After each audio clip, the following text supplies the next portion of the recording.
It was March 1909. William Howard Taft has been inaugurated, succeeding Theodore Roosevelt, becoming the 27th President of the United States. Teddy Roosevelt left New York for a safari in Africa. Beef sirloin steak is now up to 16 cents a pound, and the newspaper cost a penny. Henry Ford received an invitation to enter the first transcontinental automobile race from New York to Seattle. Jay Clayfoth wrote this in an article in the Vintage Ford magazine. We are going to explore how the race was won by a stripped-down 20-horsepower Model T Ford Clark. Jay claimed it was perhaps the most important car Ford ever built. We will also examine The Big Race, a book about the first transcontinental automobile race. It was written by the son of the man who drove the winning car. Now, reading from the book. The events leading up to the race really began in August of 1903. Bert Scott was 19 years old. He graduated from the Detroit school system 3 years earlier. He was working for the Edison Illuminating Company as an apprentice technician. The young man's real ambition was to become a bicycle racer. At every opportunity, Bert practiced racing his bicycle on the streets of Detroit. On what was the most important day of his life, he saw a man working on an automobile. Bert parked his bike and walked over to watch. The man working on the automobile seemed frustrated as he tried to determine what was wrong with the car. Bert asked the man if he could help. The man said, "Yes, hold this lever halfway down and then push it forward when she starts." The man twisted the crank and the engine coughed and then began to run smoothly. The man turned to the youth and said, "You're a pretty sharp young fellow. How would you like to work for me?" "What doing?" was the response. "Oh, as my mechanic, driver, and general handyman." Bert paused, enticed by the idea of becoming an automobile mechanic, and then responded, "I would have to give my company 2 weeks' notice." After discussing some details, Bert asked, "What is your name, sir?" "Oh yes, I forgot to introduce myself. I'm Henry Ford." And so it is that Bert Scott, who became the winning driver of the big race, came to be a personal friend and employee of the Henry Ford. In the winter of 1908, an idea for the biggest automotive event that had ever been held in the United States at the time was conceived. This event would be an ocean-to-ocean auto endurance contest. This contest would begin in New York and end at the Alaska, Yukon, and Pacific Exposition that was held in Seattle.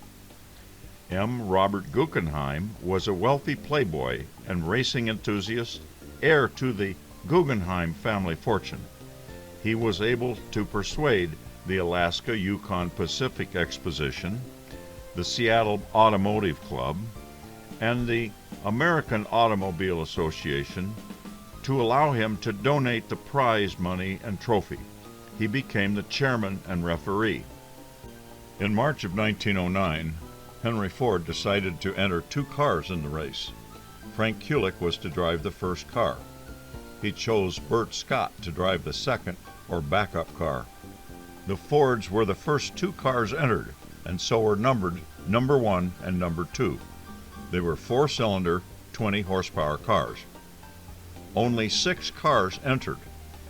They were: number 1 was a Ford Model T driven by Frank Kulick and H.B. Harper. Number 2 was a Ford Model T driven by Bert Scott and C.J. Smith. Number 3 was a Stearns 4-cylinder, 46-horsepower car. Number 4 was an Acme 6-cylinder, 48-horsepower car. Number 5 was a Shawmut 4-cylinder, 45-horsepower car. Number 6 was an Italia 4-cylinder, 50-horsepower car. Only 13 rules were established for the conduct of the race. Rule number 1. Each entrant was provided a passport containing the locations of 6 checking stations, only as far as St. Louis, to comply with the speed laws of the various states. The most significant other rule was number 5. The first car arriving at Seattle will be declared the winner of the $3,500 trophy provided by M. Robert Guggenheim and a cash prize of $2,000 in gold. Ford instructed all his dealers to meet the cars outside town and ride through town to guarantee compliance with the rules. Newspapers debated the issue that automobiles might seriously become something more than the plaything of the rich. It was generally agreed it gave the automobile manufacturers a chance to put up or shut up about their cars ever replacing horses. Ford's determination to enter the race was based on his feeling the race would be a perfect place for thousands to see and hear about the Model T's capability. It would be a convincing demonstration that a lightweight machine would meet existing conditions far better than a heavier, more costly one. Rural American roads in 1909 were terrible. At that time, they were a stretch of packed dirt and rock, 8 or 10 feet wide, just about long enough to get a traveler beyond the edge of town. A few roads, especially through sandy terrain, were made of wood planking. The back country were mostly uncharted wagon paths through either dust or mud. Travel required sheer bravery. 3 minutes before 3 o'clock on June 1st, 1909, the engines of the cars were cranked, and all was in readiness for the long trip.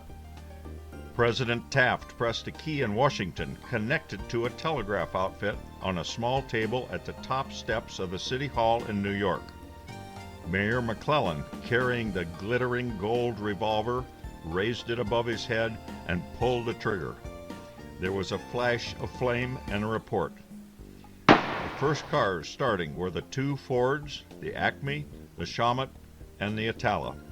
The Stearns was not able to get away until June 5th. Then it broke down and was withdrawn. The cars completed the first day's travel of 73 miles to Poughkeepsie at 7 o'clock that night. June 2nd passed uneventfully with all cars in a bunch, traveling 200 miles to Syracuse. On June 3rd, the 5 cars traveled 190 miles to Buffalo and arrived on time. On the 4th day's run, the cars encountered the worst weather and road conditions so far during the contest. June 5th was even a worse day. The cars had to plow their way through mud and were widely separated when they eventually arrived in Chicago. The driver of the Atala car was taken ill with diphtheria and immediately hurried to the hospital. The Automobile Club of America representative was instructed to get the permission of the other drivers to have a substitute driver put in place. The consent was not obtained, and the Atala car was delayed in Chicago. On the trip from Chicago to St. Louis, the cars encountered the worst roads met during the run from New York. The 2 little Fords continued to precede their higher-powered competitors and arrived in St. Louis at 7 a.m. June 7th. Up to this point, the contestants have been under the control of the Automobile Club of America, but from now on, all constraints are off. The Ford crews suddenly changed their plans and left at 8:30 p.m. that evening. The Acme and Shawmut crews were then called out of bed and soon started after the Ford race cars. The cars were going to cross the Missouri River at Centralia on a small gasoline-powered ferry boat with a limited capacity. The first cars to arrive got the boat. Just at 9 o'clock, in came the 2 Fords. The ferry was hitting on 2 cylinders and drifting down the river. Could the ferryman make a landing? He missed it 100 yards, missed it again, and then made it, and his engine quit for the day. Near Odessa, Missouri, June 8th, Bert said, "Smitty, were we supposed to have improved roads from Marshall into Kansas City? Where the hell are they?" "I don't know. This isn't much wider than a footpath. We're in big, big trouble if we see a car coming from either direction." As the racers traveled westward from the Missouri River, the elevation of the land gradually rose. Bert and Smithy encountered an almost continuous spell of wet weather for several days. They were thankful that they were driving light cars. The 2 men could pick up their car, place the wheels on planks, and proceed. A few miles out of Kansas City, an accident happened. In the slippery mud, the car skidded down a 14-foot embankment into a stream, throwing the two of them into the water. The axle was bent badly. They took it out and walked 3 miles to a blacksmith shop, straightened it, returned, replaced it, and started again. They were now 6 hours behind. June 9th. Manhattan, Kansas is the halfway point between the start and finish of the race. All the drivers believe they will make Seattle in less than 21 days. West of Manhattan, they came onto a stream swollen by the rain, too deep to ford. After a while, Bert said he had an idea.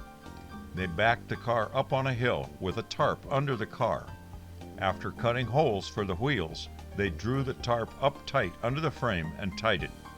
Bert gave the little car the gun, and it floated into the stream and glided across to the other side. Bert said, "We made it," as the two shook hands.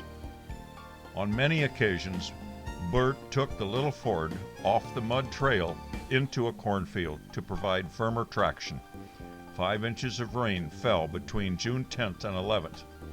35 miles east of Denver, both Fords got into quicksand of Sand Creek. Again, with the aid of their tarps, which they repeatedly shoved under the rear wheels, they got both cars out and headed for Denver. In every town, large or small, the racers created excitement. Upon reaching Denver, the crews rested and ate a good meal. June 13th, Cheyenne, Wyoming.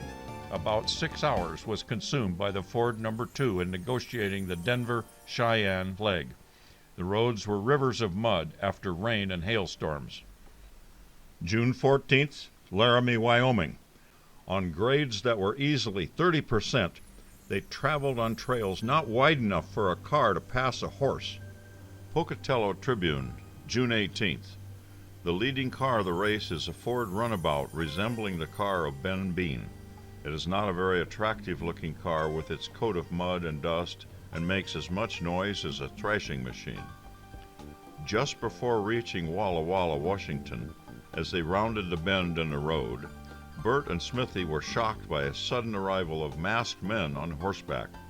There was considerable shooting and hollering as they were escorted under points of guns into town.